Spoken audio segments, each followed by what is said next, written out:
The sun had barely surrendered to the horizon when Annie Dawson's knuckles struck the old cedar gate at the edge of Jonas Trask's property, and before the second knock could fully land, the gate swung open as though the man behind it had been waiting for exactly this moment, for exactly this woman, for longer than either of them could have known. Annie's breath caught in her throat. She had rehearsed what she would say. She had practiced the words 3 separate times on the long ride out from town, whispering them to her mare, Clover, who had flicked her ears indifferently and kept plodding down the dirt road as the sky turned the color of a bruised peach. She had told herself she would be composed and businesslike and would not look desperate, because desperation was a luxury she had long since stopped being able to afford. But the gate opened before she could finish the knock, and the man who opened it was taller than she remembered, broader in the shoulders than the rumors in town had suggested, with dark eyes that caught the last of the fading light, and held it for a moment before they settled on her face with an expression she could not quite name. "Mrs. Dawson," Jonas Trask said, and his voice was low and even, the way a man's voice sounds when he is trying very hard not to let it carry anything he does not intend to show. "Mr. Trask," Annie said, and she was grateful that her own voice held because the rest of her felt considerably less steady. It was the late spring of 1879, and the town of Red Rock, Texas, sat in a shallow valley between 2 ridges of limestone that the sun beat mercilessly in the summer months, and the wind scraped clean every winter. It was not a beautiful town in the way that cities back east were beautiful, with their brick facades and their gas lamps and their women in silk. Red Rock was a town of dry wood and dust and hard-won survival, and its people wore that survival in the set of their jaws and the squint of their eyes and the leather of their hands. Annie Dawson's hands, in particular, were the hands of a woman who had been surviving for some time. She was 31 years old in the spring of 1879, and she had been widowed for 2 years, and before that she had been a rancher's wife for 6 years, and before that she had been a farmer's daughter in a part of Georgia that the war had all but scraped from the earth. Her hands told all of that story without her having to speak a word of it. The knuckles were thick from cold mornings and rope burns, and the repetitive labor of keeping a small operation alive with no man beside her to share the weight. The palms were ridged with calluses that she no longer even noticed, the way you stop noticing a scar after enough time has passed. Her hands were the first thing people saw when she reached out to shake or to take something offered, and she had learned to watch the faces of people when they saw those hands, because the expression that crossed their features told her immediately what kind of person she was dealing with. Jonas Trask, standing in the open gate of his ranch at dusk, looked at her hands for exactly 1 second, and then he looked back up at her face, and he did not look away again. "Come in," he said, stepping back from the gate. "I was about to put some coffee on." Annie stepped through the gate and felt the hinges swing closed behind her with a soft sound that she would remember for years afterward as the sound of something beginning. The Trask Ranch was known in Red Rock County as a well-run operation, the kind of spread that did not call attention to itself, but was quietly, consistently productive in a way that serious ranchers respected and envious ones resented. Jonas Trask had come to the valley 8 years ago from somewhere north, Kansas or Missouri, depending on which person in town you asked, and he had bought the property from a man who had been trying to leave for years and could not find a buyer. The land was not the best land in the valley. It sat at the drier end of the ridge, where the grass grew thin in July and the water table required deep wells. But Jonas Trask had worked it with a particular kind of patient intensity that had turned it into something worth admiring. He ran a herd of longhorns, about 200 head by most accounts, and he kept 3 ranch hands on through the busy seasons and 2 through the lean ones. He had built a solid house out of limestone blocks hauled from the ridge, and a barn that was newer and better constructed than most barns in the county, and a bunkhouse for his hands that was warmer in winter than some families' actual homes. He was 34 years old and he had never married, and people in Redrock had long since stopped speculating about why, because every time they brought up the subject in his presence, Jonas Trask had a way of looking at the horizon that communicated a very clear desire to discuss anything else. Annie knew most of this by reputation, the way everyone in a small frontier town knows the details of everyone else's life in the broad strokes, if not in the particulars. What she had not known until she was standing on his porch and following him through the front door of his house was how much warmth existed inside the limestone walls. A wood stove in the corner, even lit in late spring because the evening still carried a bite. A braided rug on the plank floor in shades of brown and rust that someone had made with care. A shelf of books that surprised her. She counted at least 20 spines in the lamplight, and a table large enough for 6 people but set tonight for none. "Sit down," Jonas said, gesturing toward the chairs near the stove, then moved to the kitchen side of the main room to put the kettle on. "What brings you out this far at this hour, Mrs. Dawson?" Annie sat down and folded her calloused hands in her lap and took a breath.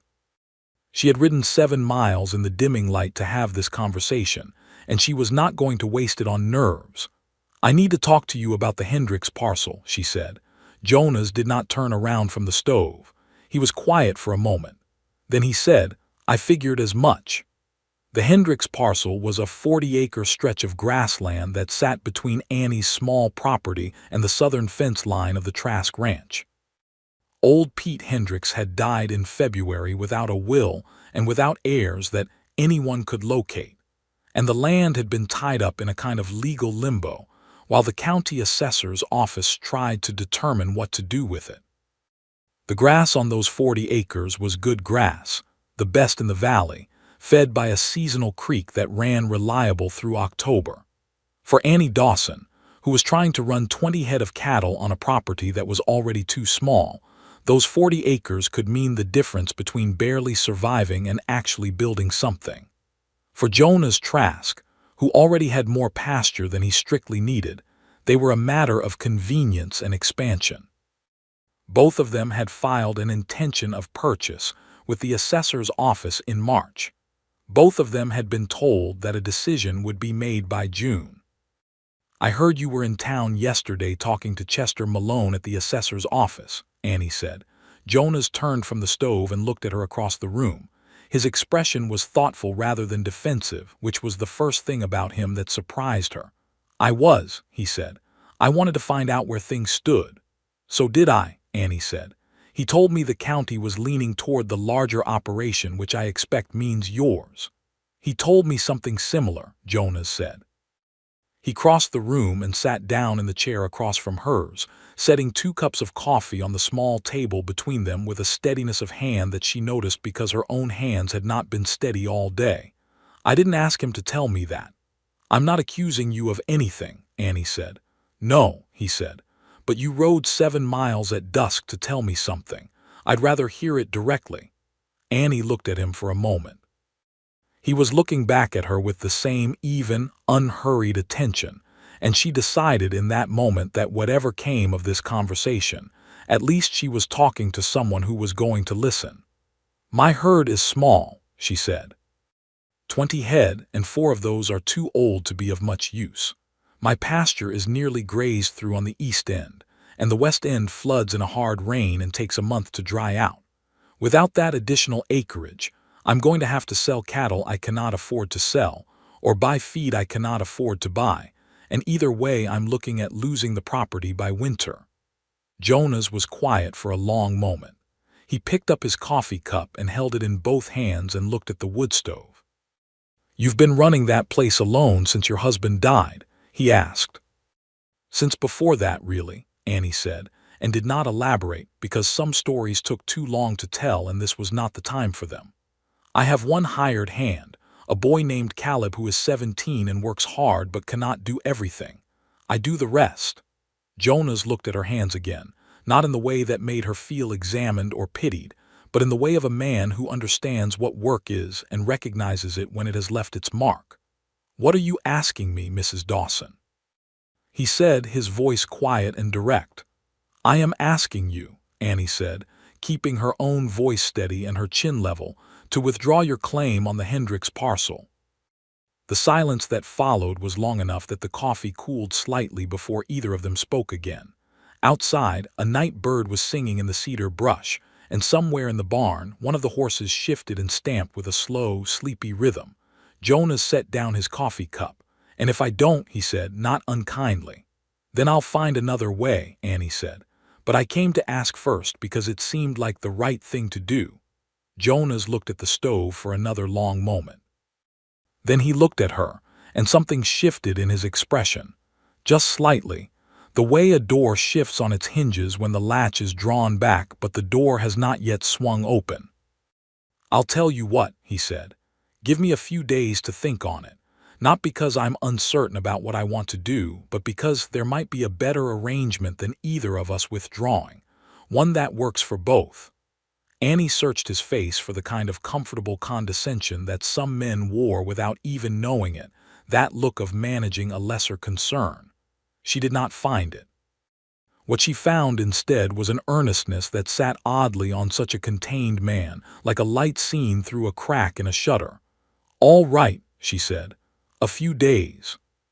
She stood and he stood, and they were briefly very close in the warm lamplight of the small room, close enough that she could see the silver threads beginning at his temples and the particular line of concentration between his brows that seemed to be a permanent feature of his face. "Thank you for the coffee," she said. "You barely touched it," he said. She almost smiled. It was the most unexpected thing he could have said. "I'll come back for the rest of it in a few days," she said, and she did not know herself why she said it that way in those words, except that it felt true in a way she had not intended. Jonas Trask walked her to the gate and held it open, and Annie Dawson rode back through the dark to her small property, with the night air cool against her face and something unfamiliar, and not entirely unwelcome, turning over slowly in her chest. The ride home gave her time to think about all the things she had not expected from that conversation. She had expected a harder man, one who would be polite in the way that men with advantages are polite to those without, which is to say with a kind of surface courtesy that contains within it the assumption of the outcome. She had expected to have to argue harder, to press her case with more force, to leave feeling either dismissed or exhausted. She had not expected the evenness of him, the quality of attention he gave her that felt like something rarer than gold out here in the dry hills of Redrock County. She had also not expected to notice how he moved. She scolded herself for that on the dark ride home, very firmly and specifically, because noticing how a man moved was not the kind of thinking she could afford when she had a ranch to save.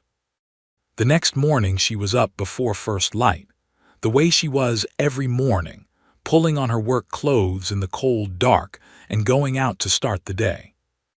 Caleb, her hired hand, arrived an hour later on his old mule, and they set to work on the fence line on the east side of the property, which had been losing the battle with a stand of mesquite for the better part of a month. Annie worked the post driver while Caleb stretched the wire, and they moved down the fence line with the focused efficiency of two people who had done this enough times to have no need for conversation beyond the practical.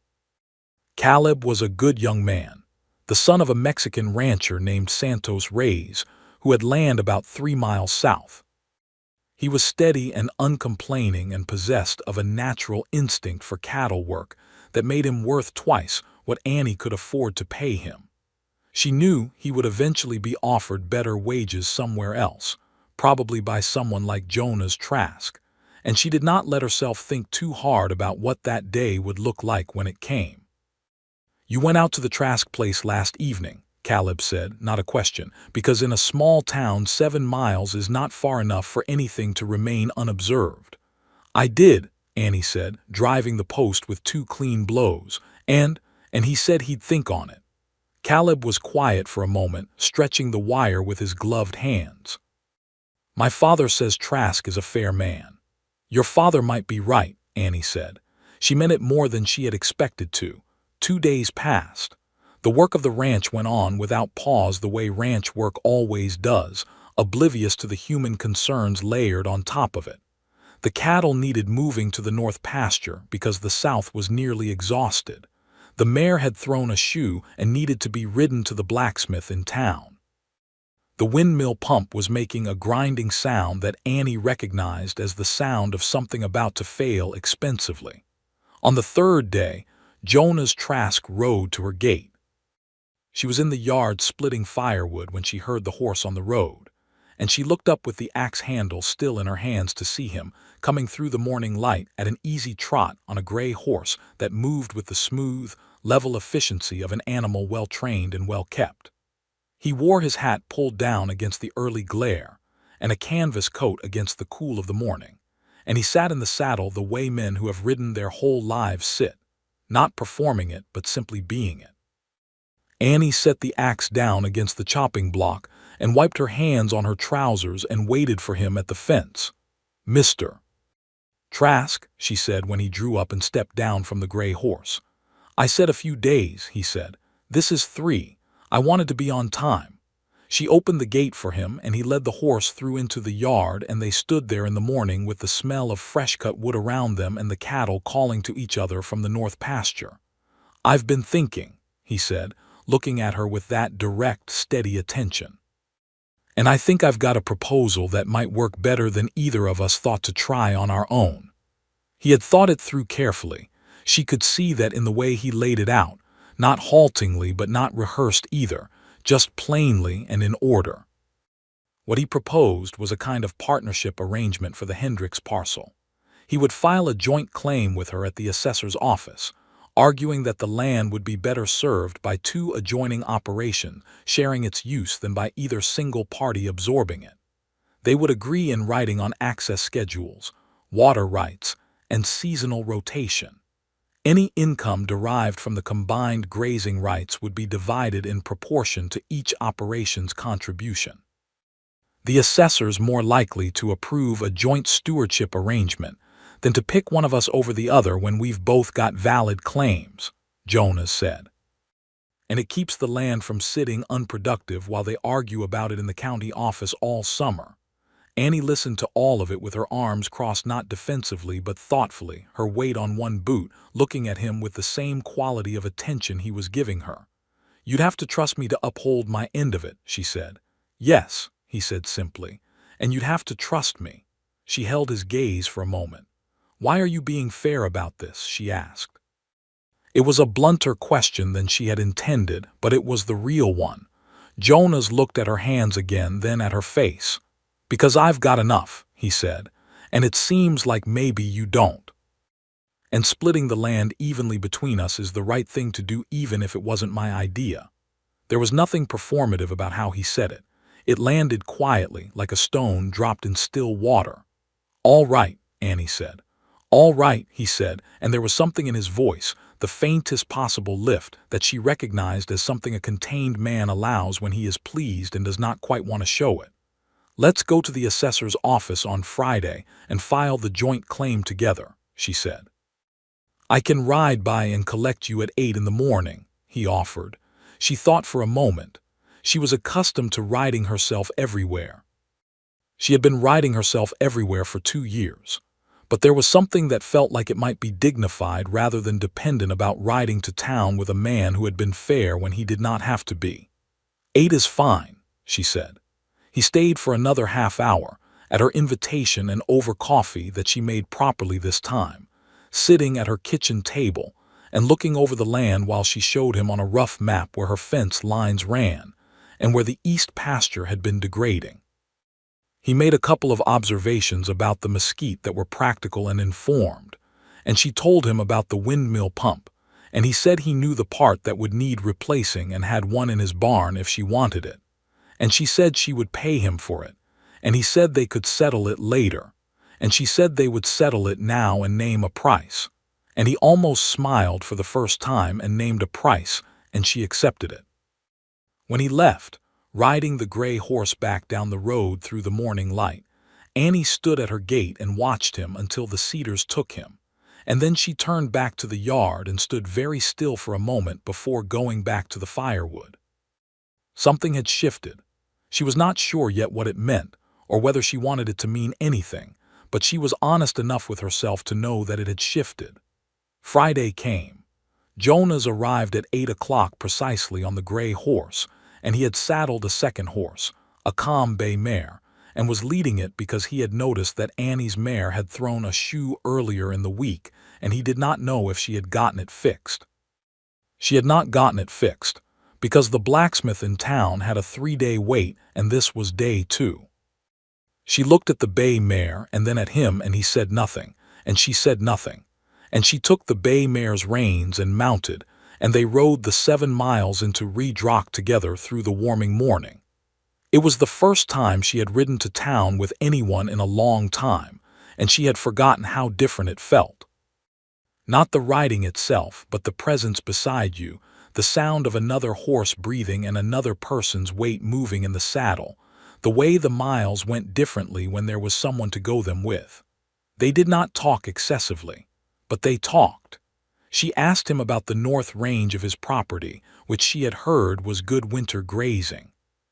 He asked her where she had come from originally, and she told him Georgia, and he said he figured that was east by the way she pronounced certain words, and she asked him what words, and he said creek, and she laughed, actually laughed, which surprised them both because neither of them had been expecting it. Chester Malone at the assessor's office received them with the mild suspicion of a small-town bureaucrat presented with something that did not fit neatly into his existing categories. But the joint claim documentation was legally sound, and Jonas had brought a letter from Redrock's one attorney, a methodical man named Garrett Walsh, confirming the validity of the arrangement. Malone examined it for longer than necessary, looked at Annie, looked at Jonas, looked at the paper again, and stamped it. Decision within 30 days, he said. Same as before, Jonas asked. Same as before, Malone said. Then, almost reluctantly, he added, but a joint claim's harder to argue against. Both of you have adjoining rights. This is cleaner than either single claim. Walking back out into the Redrock Main Street, with the sound of the town moving around them, the clang of the blacksmith's shop, and the rumble of a freight wagon on the dry road, and somewhere the off-key sound of a piano beginning a day's work at the Broken Spur Saloon, Annie felt something that it took her a moment to identify. It was the unfamiliar sensation of having had something go well. Lunch. Jonas said, and he said it the way he said most things, quietly, as if offering something he would not press, leaving it entirely to her. They ate at the Redrock Hotel dining room, which served a passable beef stew and cornbread and strong coffee, and they sat across from each other at a corner table and talked for the better part of 2 hours. She told him more about Georgia than she had intended to, about the farm her father had worked and lost in the years after the war when the land could not feed everyone. It was being asked to feed, and the debts could not be paid with what the soil was giving back. She told him about coming west with her first prospects being very thin and her second prospects, in the form of a man named Robert Dawson, who was 20 years older than her and owned land in Texas, being what had brought her to Redrock County. She did not say much about Robert Dawson beyond that. She did not say that he had been a harder man to live with than his straightforward business in the marriage had initially led her to expect, or that the ranch had fallen to pieces in the last 2 years of his life, and she had been the one holding it together while he was sick, or that the grief she had felt when he died was complicated in the way that only grief for a difficult person can be. She said only that he had left her the property and the debt and 20 head of cattle, and that she was working on the debt and building the herd. Jonas listened to all of this with that quality of attention he gave everything, present and quiet, not filling the silences with reassurances or advice, just listening.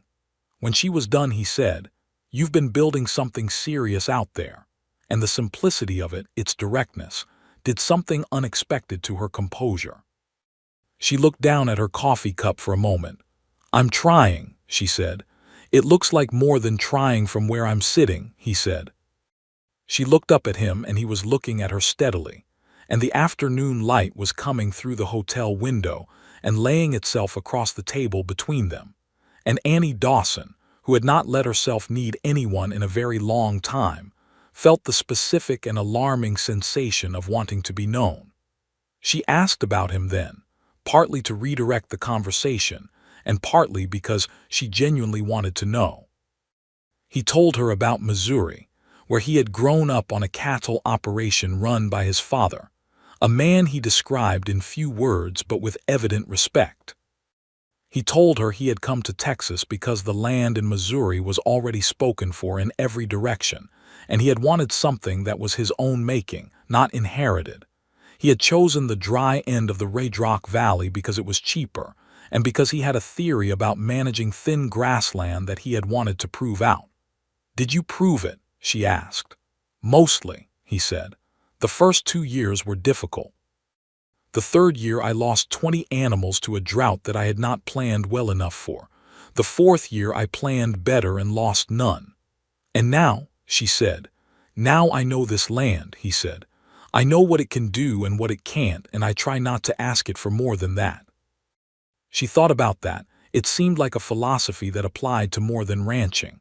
"Have you always been alone out there?" she asked, and then immediately wondered if she had overstepped. He looked at her for a moment, and something moved through his expression that she could not quite read, a quiet passage of something old.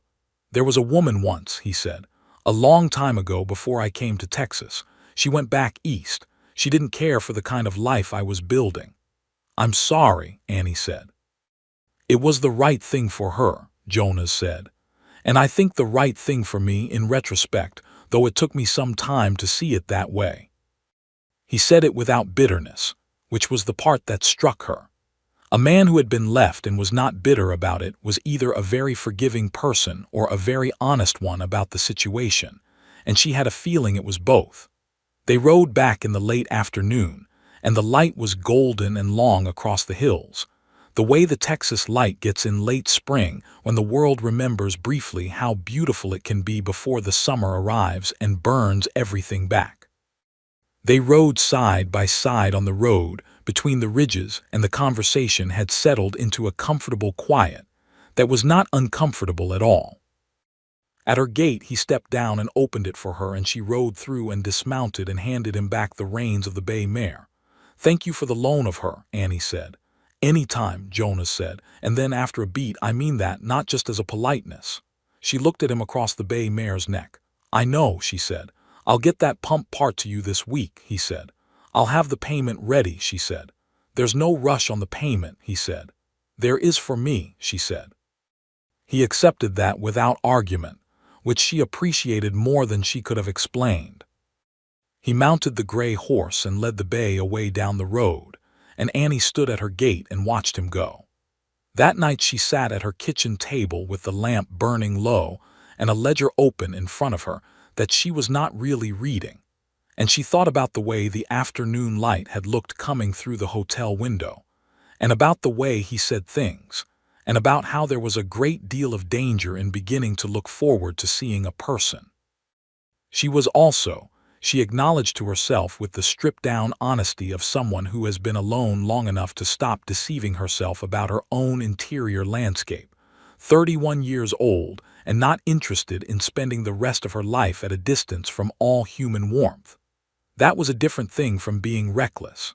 She had earned her careful nature honestly, and she was not going to abandon it. But she was aware of it, the awareness itself being a kind of crack in a wall that had been standing for a long time. The pump part arrived on Wednesday, delivered by Jonas himself on the gray horse, and he spent the better part of 2 hours helping her install it, even though she had not asked for his help beyond the part itself. Caleb was there too, and the three of them worked the windmill together in the warm afternoon, and Jonas and Caleb talked cattle while Annie worked the wrench. And at one point Jonas said something to Caleb that made the young man laugh out loud, a real laugh, surprised and genuine. Annie glanced at Jonas from up on the windmill platform. He was not looking at her. He was explaining something to Caleb with his hands, demonstrating something about rope technique, and she looked at the way his hands moved, the sureness of them, the ease, and then she looked away because she had things to tighten and the wrench was needed. When the windmill was running smooth and the water was moving in the tank again, they all stood back and looked at it with the kind of satisfaction that working people feel when a thing is fixed and working as it should. There was something deeply settling about it, Annie thought, that particular satisfaction that does not require an audience. "I'll bring dinner to both of you before I go," Annie said, meaning it practically because it was nearly 6 and they had all been working since early afternoon. "I don't need to stay for dinner," Jonas said. "I made a pot of pork and beans this morning," Annie said. "There's too much for one person. You did me a service today." He stayed for dinner. And so they ate at her kitchen table, she and Jonas and Caleb. And it was the most people Annie Dawson had fed at that table since her husband had been alive. And the strangeness of it and the rightness of it existed at the same time in a way she was beginning to get used to. After dinner, Caleb went home to his father's place and Jonas helped Annie clear the dishes without being asked, which was such an unusual thing in her experience that she said, "You don't have to do that," and he said, "I know," and kept doing it. "Tell me something about you," he said, drying a plate with a cloth. "I've told you things," she said. "You've told me facts," he said. "Tell me something that isn't a fact." She thought about that. She was standing at the wash basin with her arms in the soapy water, and she looked out the window at the evening coming down over the ridge. "I read," she said, "at night when the work is done, even when I'm too tired to take in the words properly. I read anyway, it makes the house feel less empty." He was quiet for a moment, then, "What do you read?" "Whatever I can get," she said. "There's a male writer who comes through every 2 weeks from the town of Marta where there's a general store with a decent book selection. I've been ordering a few at a time when I have the money for it. Last month I read Mr. Hardy." "I've got some Hardy," he said, "and some Dickens, and a few history books if you're interested in that. You're welcome to borrow any of it." She turned from the wash basin and looked at him. He was setting the plate on the shelf with the same steadiness of hand she had noticed on the first evening, and he met her gaze across the kitchen with an expression that was open and unhurried. "You're a surprising person, Mr. Trask," she said. "Jonas," he said. It was the first time he had offered his given name, and he said it quietly, almost gently, as if it were something he was handing to her carefully and trusted her to keep. "Jonas," she said, and it felt important that she said it, like a small and significant exchange. He left shortly after, riding home through the dark with a lantern on the saddle, and Annie stood on her porch and listened to the hoofbeats fade into the night, and the house behind her was empty and quiet, but it felt less so than it had before. The 30 days passed. June came in warm and dry, and Annie drove her cattle to the north pasture and mended 3 sections of the east fence and repainted the barn door, and kept herself busy in the way that a person keeps themselves busy when they are waiting on something that matters and do not want to spend too much of themselves on the waiting. Jonas rode over twice in those weeks. Once to bring the books he had mentioned. A cloth bag of them hung from his saddle, 3 novels, and a history of the cattle trade that she devoured in 4 nights. Once to look at a section of fence on the south end of his property that bordered her land, where he had found evidence of rustling, a small but concerning pattern of cattle going missing along the shared fence line. This was not an unusual problem in Redrock County in 1879. The cattle business attracted its share of men who found stealing more convenient than working, and the law in the county was not robust. Sheriff Elias Prout was a reasonable man but understaffed, with a jurisdiction that covered more ground than 2 deputies and a borrowed horse could effectively patrol. When Jonas came to show her the fence evidence, they rode the boundary together and he pointed out the sign, the cut wire neatly done and retwisted to look intact until you examine it closely, the tracks of unshod horses that did not match any of his stock. "How many?" Annie asked, crouching to look at the wire. "I'm counting 8 head missing over the last month," Jonas said, standing beside her looking north toward the ridge. "Whoever it is knows the land." "You think it's someone local?" she asked. "Has to be," he said. "The timing is too precise. They know when the hands are working which sections." Annie thought about this. She had not had losses from the south fence, which was her nearest boundary to Jonah's, but she had had a calf go missing in March that she had attributed to a mountain cat. Now she was less certain. "I'll talk to Caleb's father," she said. "Santos Reyes knows most of what goes on in this valley. He's been here longer than either of us." Jonas nodded. "I'd appreciate that."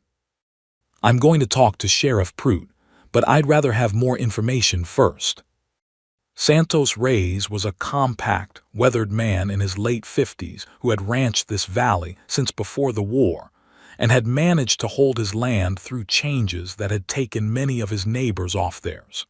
He was respected by everyone of sense and ignored by those who were not, which was a reliable indicator of his quality. He received Annie and Jonas together on his porch with the particular courtesy of a man who is genuinely pleased by visitors, and told them, after listening carefully, that he had heard talk of a group of men working out of the abandoned Bellamy homestead on the North Ridge. "3 men, maybe 4, Santos said. "They have been seen in town at the Broken Spur. Nobody knows their names exactly. One of them has a scar on his jaw, very prominent. People have noticed them coming and going at odd hours." "You think they're the ones taking cattle?" Jonas said. "I think it is likely," Santos said, "but I would be careful. Men who cut wire and work at night are the kind of men who do not care to be confronted directly." They went to Sheriff Prout with what they had: Santos Reyes' information and Jonas's documentation of the missing animals and the evidence at the fence. Prout took it seriously, which was to his credit, and within 2 weeks he had ridden to the Bellamy homestead with both deputies and found enough evidence there to arrest 2 men and chase a third out of the county. The missing cattle were not recovered entirely. 5 of the 8 were gone too far to track, but Prout managed to find 3 wandering unbranded on the North Ridge and returned them to Jonas. Through all of this, Annie and Jonas had been spending a great deal of time together, and neither of them was pretending, at least privately, that it was purely practical. The morning after the arrests, Jonas rode to her property and found her in the garden she kept behind the house, small but productive, with rows of beans and squash, and a corner of tomatoes that she watched over with the focused attention of someone who has learned exactly what can be coaxed from dry ground. He stood at the garden fence and she looked up from where she was crouching among the bean plants, and the morning was bright and the air was clean after a night of light rain, and they looked at each other for a moment without speaking. "Prout made the arrests yesterday evening," he said. "I heard from Caleb this morning," she said. She stood up, brushing the soil from her hands, and came to the fence. Her hands were dark with the good damp dirt of the garden, more dirt than callous for once, and she was self-conscious of them for half a second before she let it go. "Your instinct to go to Santos Reyes was the right one," Jonas said. "He knows this valley," Annie said. "I just knew to ask him." "That's the same thing as a good instinct," Jonas said. He was looking at her hands where they rested on the fence rail, and then he looked up at her face, and there was something in his expression that she recognized because she had seen it moving across his features in smaller ways for several weeks now, building like a storm that knows it is coming and makes no rush of it. "Annie," he said, and her name in his voice was something entirely different than Mrs. Dawson had been. "Jonas," she said, and she could hear her own heart. "I would like to court you," he said. "Properly and at whatever pace you're comfortable with. I understand if you're not ready or if you're not inclined in that direction, and I won't press it or make things difficult between us if the answer is no. But I think you should know how I feel, because I've never been good at leaving important things unspoken." She looked at him for a long time. The bean plants rustled in a light breeze behind her. Somewhere across the pasture, a meadowlark was singing. "I'm not going to give you an answer this minute," she said. "Not because the answer is no." "All right," he said, and he exhaled just barely, and she saw the relief move through him. "I need to think," she said. "I've been running on pure survival for a long time, Jonas. I'm not sure how well I remember how to do anything else." "Take whatever time you need," he said. "I'll be right here." She believed him, which was the part that undid her a little. She thought about it for a week. She thought about it while feeding the cattle and mending fence and reading by lamplight in the evenings.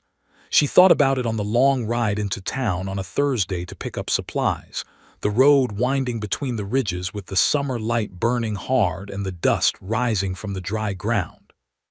She thought about the things she had lost when she had stopped letting herself want things beyond survival, and she thought about the things she had preserved by doing so, and she tried to be honest about which of those felt more important now. She thought about her first marriage, entered into practically and maintained practically, and grieved for in a complicated way that she had never been able to fully sort out. Robert Dawson had not been a cruel man, but he had been a careless one in certain ways that mattered to her, careless of her intelligence, careless of her feelings, careless of her contribution. She had been useful to him in a way that she had eventually understood was not the same as being valued. She had learned from that, the way you learn things that cost you. Jonah's Trask, she thought, did not look at her the way Robert Dawson had. Jonah's Trask looked at her hands and saw what was in them. He looked at her face and listened to what she said. He had been fair when he did not have to be and kind when he had not been asked to be, and he had told her how he felt without manipulating her toward any particular answer. On Friday morning, she rode to the Trask ranch. He was in the yard when she arrived, working on a section of harness that had cracked, and he stood up when he heard her horse and looked at her across the gate with the steady expression of a man who is trying not to hope too hard. She dismounted and tied Clover, the mare having been rishad by now, to the fence and walked to the gate, and he opened it, and she walked through into the yard. "Yes," she said. He was very still for a moment. "Yes," he said. "You told me you'd never been good at leaving important things unspoken," she said. "Neither am I when I've thought about it long enough. So, yes." He crossed the space between them in 2 steps and took her hand, her calloused, garden-dark, work-worn hand in both of his, and held it with a carefulness that made her chest tighten because it was not fragility he was being careful of. He knew she was not fragile. He was being careful of something else, of her choice, of the weight of it, of how much it had cost her to make it. "I'll do right by you," he said, very quietly looking at her. "I know," she said, and she meant it. What followed was a courtship conducted in the way that working people court each other, which is to say in the spaces between the work rather than apart from it. They rode fence lines together and shared meals and argued, productively, about the best timing for moving cattle to summer pasture. They borrowed each other's tools and returned them promptly. They read each other's books and talked about them in the evenings on whoever's porch was more convenient. They rode to town together on Fridays and attended the monthly community supper at the church hall and sat beside each other without announcement or performance, and people noticed, and people talked, and neither of them particularly cared. Santos Reyes told his son Caleb privately that it was a good match. Caleb told his mule, who had no opinion on the matter. The mule was correct to be indifferent, because the opinion of the valley was broadly that it was about time for both of them, the widow who had been working too hard and the quiet rancher who had been alone too long. There were things that were not easy. Annie had not trusted a man with her practical life in years, and the old habit of doing everything herself was not easily laid down. The first time Jonas suggested a different approach to organizing her grazing rotation, she disagreed with him sharply, and he listened without backing down and gave his reasons clearly, and she thought about it, and told him he was right about one part and she was right about another, and they found a middle ground, and both of them learned something from it. This happened more than once, on different subjects, and each time they came out of it with more of each other than before. He told her more about Missouri and she told him more about Georgia, the real parts, not just the facts. She told him about her father, who had been a stubborn and loving man, who had not been able to keep the farm through the depression that followed the war, and who had died of a fever when she was 19, and how she had felt the loss of him like losing both a parent and a compass at once. Jonas told her about the woman who had gone back east, more than the brief version he had given in the hotel, the fuller version that included how young he had been, and how he had not known yet what he was building here or whether it would amount to anything worth staying for, and how that uncertainty had been something she could not live with even though he had not known how to offer anything different at the time. "I don't blame her," he said. "I blame the fact that I couldn't make a promise I was sure of yet." "And now?" Annie asked. "Now I've been here 8 years," he said. "I know what I have, I know what I'm doing, I can make promises I'm sure of." It was late July. They were sitting on the limestone outcrop on the south edge of his property, where you could see the whole valley spread below in the long evening light, the dry grass silver at the tips, and the cattle moving slowly in the distance, and the sky, enormous and full of color. She looked at him looking at the valley, and something settled in her that had been waiting to settle for a long time. The assessor's office sent its decision in the 3rd week of July. The joint claim on the Hendricks parcel was approved, with both Annie Dawson and Jonas Trask named as joint stewards with shared access rights and a recorded agreement. Chester Malone delivered the notice himself, which was unusual, and which Annie suspected had to do with the fact that he was curious about the situation, and this gave him a legitimate reason to appear at her door. She thanked him and he left, and she rode to the Trask ranch with the notice in her saddlebag and found Jonas in the barn and held it out to him, and he read it and looked up at her and said, "Well." "Well," she said. "We own that grass together," he said. "We do," she said. He was smiling, which he did not do often, but which, when he did, was a thing that rearranged his whole face into something warmer and younger and unexpectedly beautiful. "I owe you a cup of coffee," she said, "that I still haven't finished from the first evening." He laughed then, a real laugh, surprised and warm, and it was the first time she had heard him truly laugh, and it was such a good sound that she laughed too, and they stood in the barn with the horses watching from their stalls and the summer afternoon coming through the open doors, and the whole thing feeling like something that had been working its way toward this particular moment for longer than either of them had known. August came, and the heat settled over the valley like a weight, the way it does in central Texas, where the sun does not apologize and the ground turns hard as brick. Annie moved her cattle to the Hendricks parcel for the first rotation, as she and Jonas had agreed, and the cattle moved onto the good grass with the shameless contentment of animals doing exactly what they were built to do. She stood at the fence watching them and felt a satisfaction that was bone-deep and real. She was building something. She could feel the shape of it now, not just surviving but building, and the feeling was so different from the flat gray endurance of the past 2 years that it was almost disorienting, like stepping into sunlight after a very long room.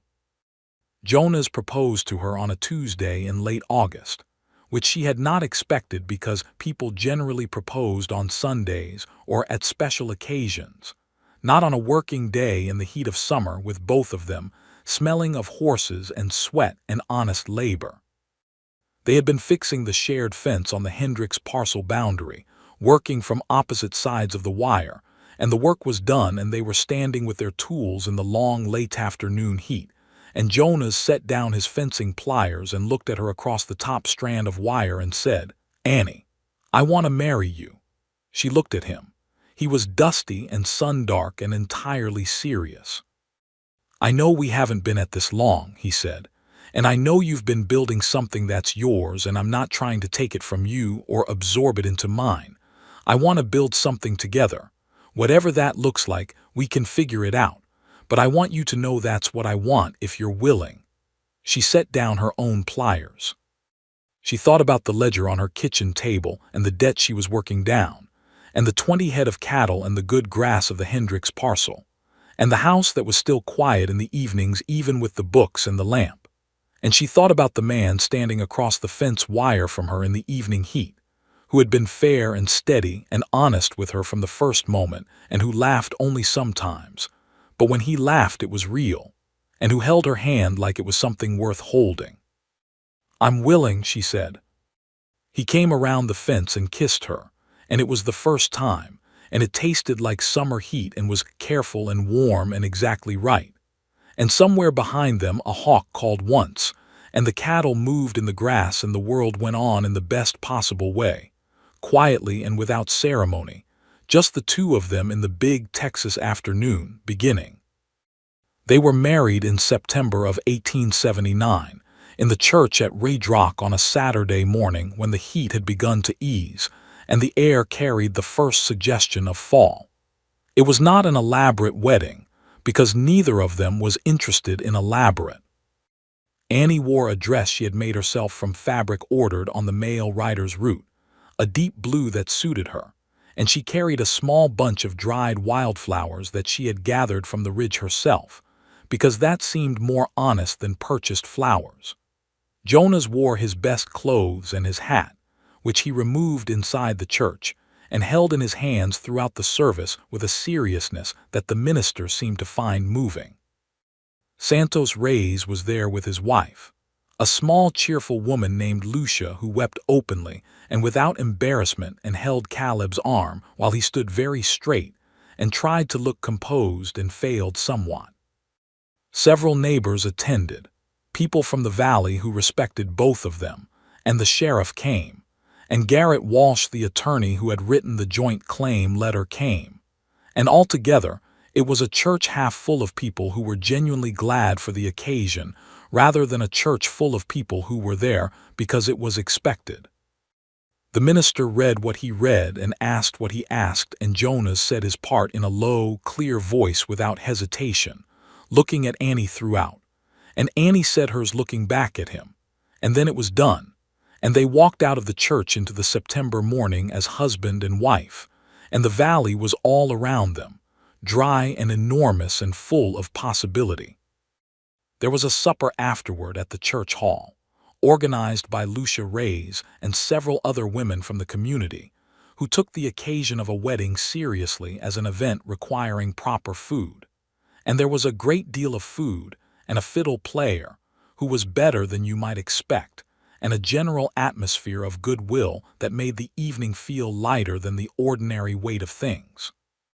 Annie danced with Jonas, who danced adequately and without pretension, and she found that she was happy in a way that was not about being swept away, but about being exactly where she was, which was precisely the right kind of happiness for a woman who has learned to value what is real.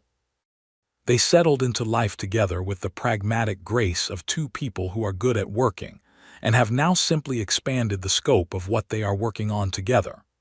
The practical question of whose property was whose became less important almost immediately, because Jonas's instinct, fully realized, was that what was his was theirs, and he did not want anything else. He had the deed to Annie's property transferred to joint ownership without being asked, which she discovered when she was looking for something in the document box and found the updated papers, and she sat with them in her hands for a long moment before she put them down and went to find him in the barn. "When did you do this?" she said, holding up the deed. He looked at it. "October," he said. "Walsh handled it." "Why didn't you tell me?" she said. "Because I didn't want you to feel like I was making a gesture," he said. "It's your land, it should be in both our names." She looked at him. He was standing in the barn with a brush in his hand and the gray horse behind him, and the absolute absence of drama in his manner that was, she had come to understand, one of the most specifically lovely things about him. She crossed the barn and kissed him, which she was now allowed to do and did with increasing frequency, because she had discovered that it was one of the better things available to her, and he put his arms around her and held her for a moment, and the horse watched them both with the magnificent indifference of horses. The Hendricks parcel, shared between them and used with the rotation agreement they had worked out, proved as valuable as either of them had hoped. The cattle of both operations came through the following winter in better condition than any winter before, fat and healthy on the good grass of the parcel's seasonal creek land. By the spring of 1880, Annie had increased her herd to 35 head through the winter calving, and Jonas had negotiated a better contract with a cattle buyer in San Antonio that paid better prices per head, and gave him a reason to consolidate the two herds for the drive south in late spring. They drove the consolidated herd together, which was not common, a man and a woman riding the trail side by side. But it was not unheard of, and the cowboys they hired on for the drive, a veteran trail hand named Wash and two younger men from the county, took their lead from Jonas without question and treated Annie with the professional respect due to a rancher who clearly knew her business. The drive took 11 days south to the rail junction, and Annie had never done a full cattle drive before, only the local moves between pastures, and she found the long riding days and the camp nights and the particular management of 230 head of cattle moving across open country to be challenging and absorbing and occasionally beautiful in a way that surprised her. At night they camped with the fire between them and the cowboys and the stars enormous overhead, and the cattle lowed and settled in the dark and the coyotes answered from the ridges, and Annie lay in her bedroll listening to the night and felt with some wonder that she was exactly herself in this place, calloused hands and all. Jonas lay in his bedroll beside her, close enough that their shoulders touched. "Are you asleep?" she asked one night 5 days into the drive. "No," he said. "I'm glad I came," she said, meaning the drive and also something larger. "So am I," he said, and she could hear the smile in it. They made San Antonio in good order and sold the herd at a better price than either of them had seen in prior years. And the figures, worked out between them on a sheet of paper in the hotel room, while the city moved outside the window with its larger and louder energy, were enough to make both of them sit back and look at each other with a particular feeling of things being worked out in the right direction. "We could pay off the rest of the note on my property with this," Annie said. "Our property," Jonas said, quietly correcting. "Our property," she agreed, with a warmth in the word that made him reach across the paper and cover her hand with his. They spent 2 days in San Antonio before riding back north, and Annie bought 3 new books from a proper bookshop she found on a side street, and Jonas bought seeds for a kitchen garden that he said he had been meaning to start for years, but had never gotten around to. And they had a supper at a restaurant that was the finest dining either of them had experienced in years, with a linen tablecloth and a waiter who lit candles as the evening came down. And they sat across from each other in the candlelight, and Annie thought about the first time she had come to his gate, the knock that he had answered before she could finish it, and she thought about how different the world looks when you are building it with someone. "What are you thinking?" Jonas asked. "I'm thinking about the evening I rode to your gate," she said. "I think about that often," he said. "You opened the gate before I finished knocking," she said. "I heard you coming up the road," he said. "I'd been watching the gate from the window." She looked at him. "You had been watching the gate."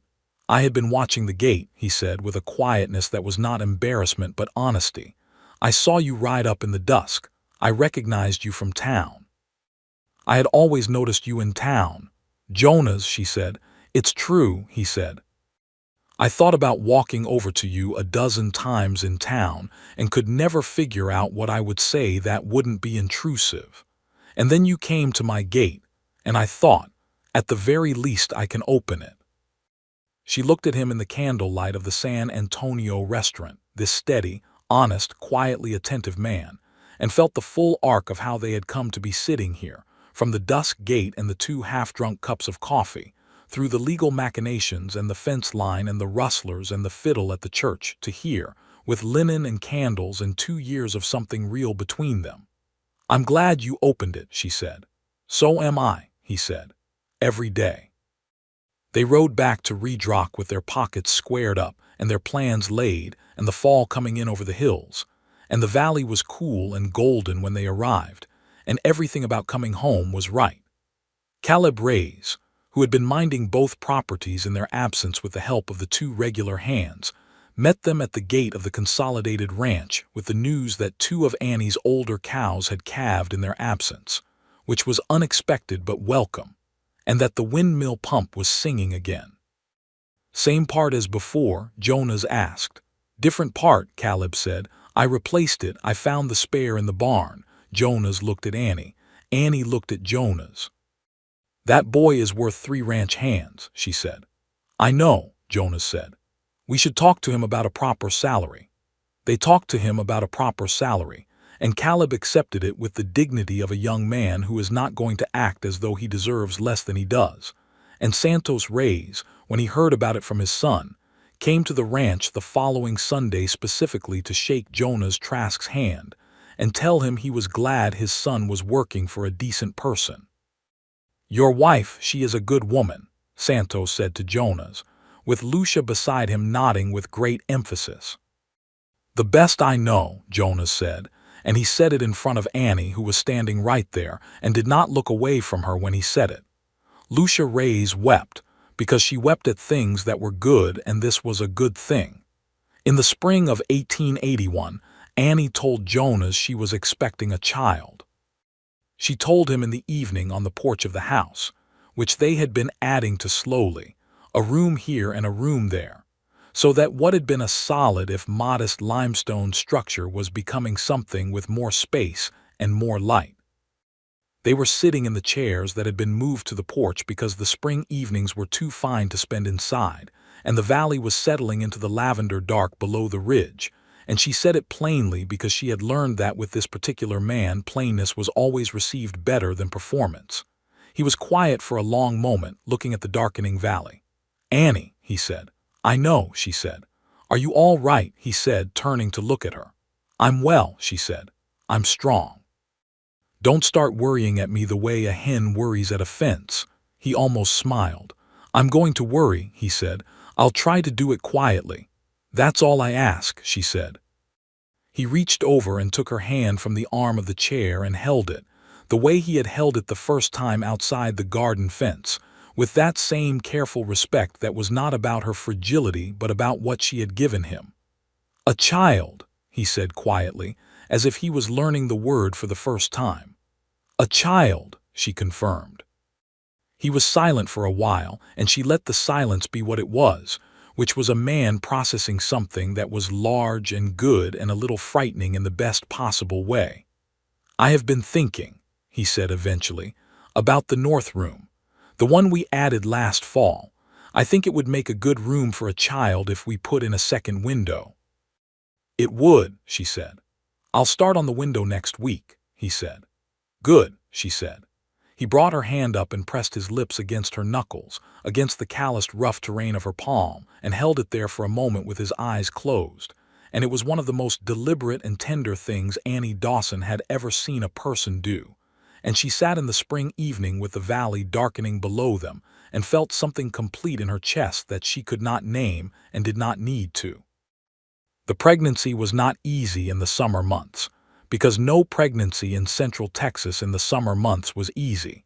But Annie was constitutionally well-suited to endurance, and Jonas was constitutionally well-suited to steady, quiet helpfulness. And between the two of them they managed.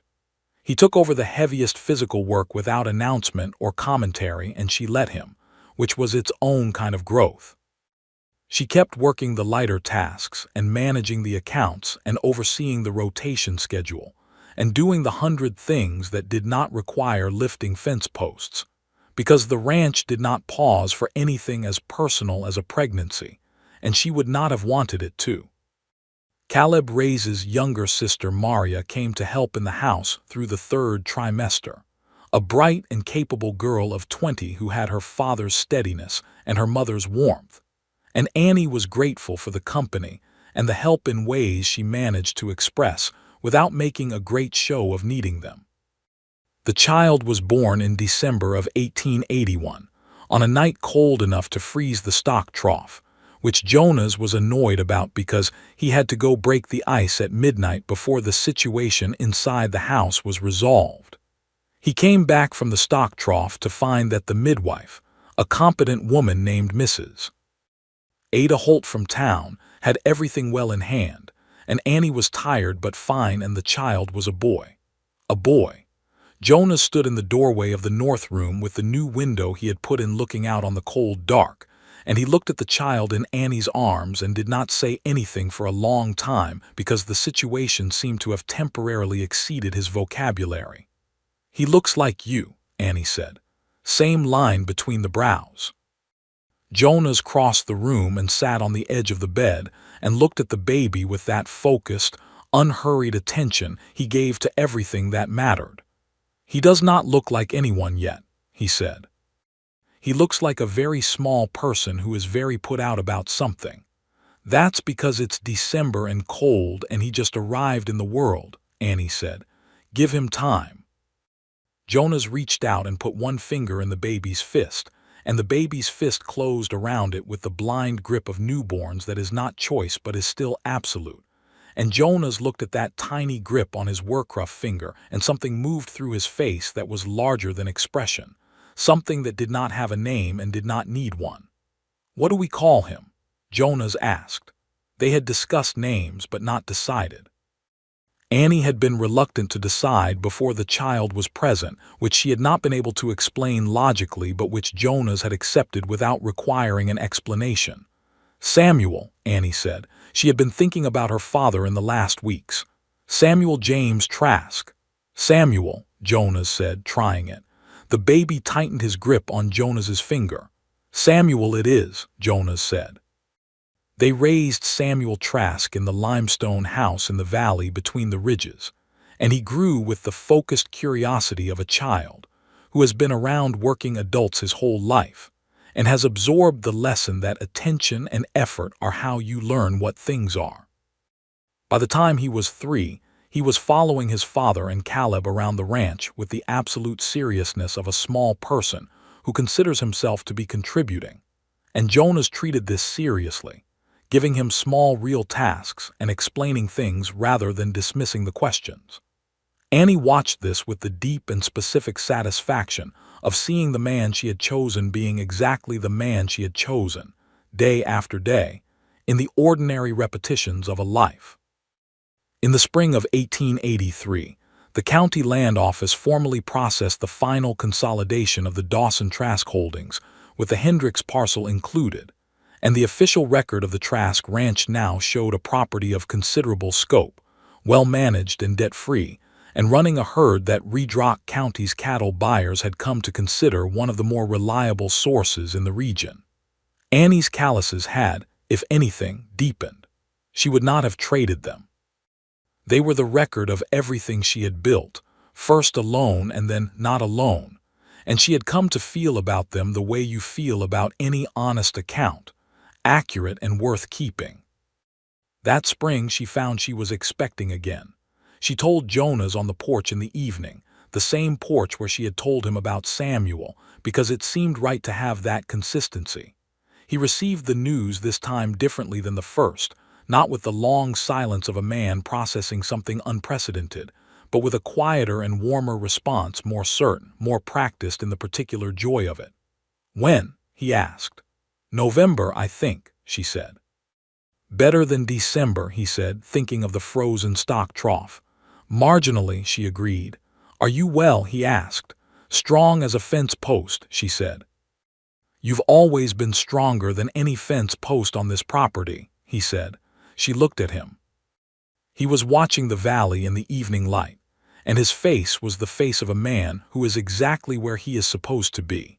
And she thought about a gate opening at dusk before the knock was finished, and about all the distance between that moment and this one, and about how it had been covered not in a straight line but in the winding, uncertain, honest way that all distances between people are covered when the people are real.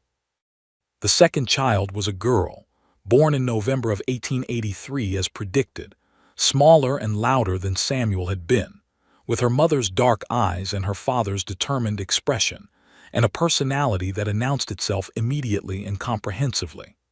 They named her Clara Ruth Trask, Ruth for Jonas's mother in Missouri who had died several years past, and whom he had spoken of with a quietness that told Annie more than any elaboration could. Samuel, who was 2 years old and had opinions about most things, inspected the baby with the gravity of a naturalist examining a new specimen, and announced that she was small and asked if she would get bigger, and when told yes, nodded as if this was a satisfactory answer and went back to his other concerns. Clara Ruth Trask proved, in the months and years that followed, to be an individual of strong views and considerable presence, which her parents found both challenging and entirely wonderful.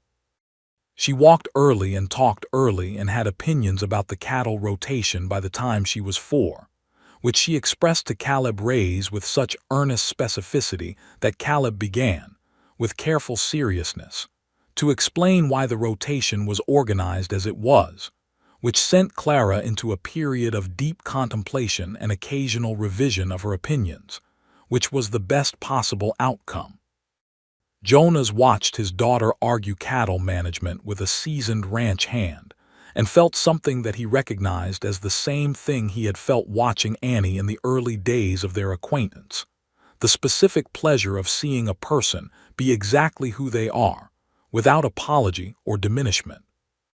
Caleb Rays had, by this point, been offered a share in the operation by Jonas and Annie together, a formal stake in the ranch in exchange for his years of work and his demonstrated quality of judgment and his evident intention to stay.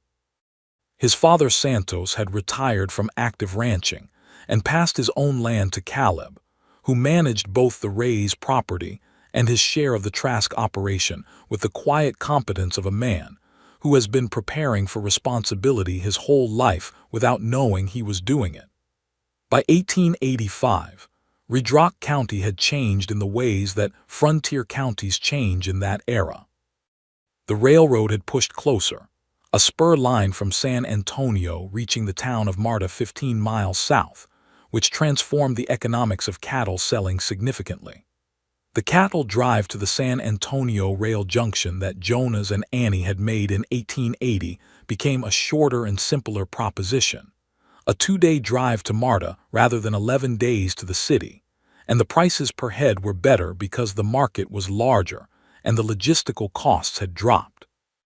The injustices of the cattle economy in those years were real and persistent.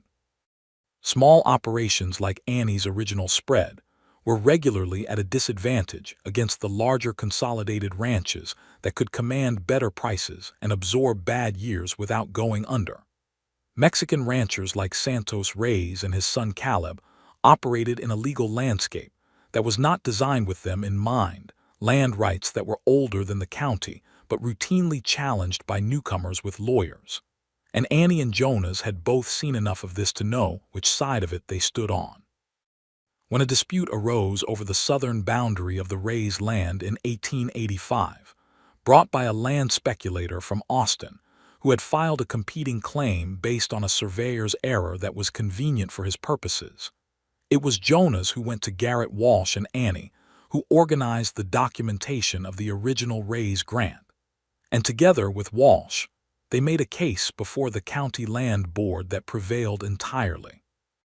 Santos Rays, who was by then a man of considerable age and dignity, came to the ranch afterward and sat with Jonas and Annie on the porch and said very little because he was a man who did not use words freely, but what he said was, "You are the kind of neighbors a man should have." And that was the whole of it. The valley continued. The work continued. The seasons turned over the limestone ridges and the grass grew and dried and grew again, and the cattle moved through the rotation, and the children grew, and Caleb grew into a full partner in the operation, and added his own insights and expertise to what they were building. Samuel Trask at age 6 was tall for his age and quiet in the manner of his father, interested in everything mechanical about the ranch and particularly fascinated by the science of soil and grass, which his mother recognized as a version of her own focused interest in what the land could be persuaded to give. Clara Trask at age 4 was nobody's quiet version of anyone, being entirely and specifically herself from the ground up, and both her parents loved this about her with a completeness that occasionally surprised them both because love, in their experience, had been something earned and built rather than simply felt, and the immediate and absolute nature of parental love was something neither of them had fully anticipated.